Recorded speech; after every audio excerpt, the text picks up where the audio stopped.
স্বাস্তিকা চিহ্ন, কি চিহ্ন?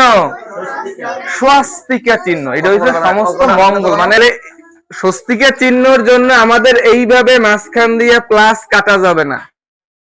এরপরে নিচ থেকে আবার এই কেন্দ্রের দিকে, আবার এই সাইড থেকে এই কেন্দ্রের দিকে, আবার উপর দিয়ে এই কেন্দ্রের দিকে, মানে চার সাইড দিয়ে চারটা রেখা আইসা কেন্দ্রে মিলবে, চারদিক সাইড জনে আসবে, আইসা কেন্দ্রে মিলবে।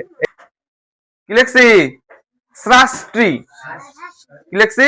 হরে কৃষ্ণ বাবু, স্রাষ্টি।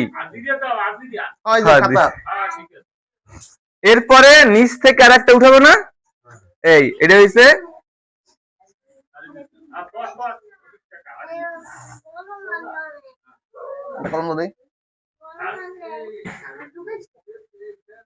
শাহরুক্ষ। কি? শাহরুক্ষ। এরপরে এই দিক দিয়ে একটা জায়গায় মিলবে,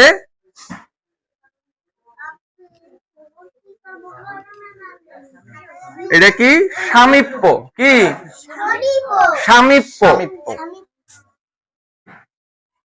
আর এই দিক দিয়ে একটা এসে মিলবে, এটা হইছে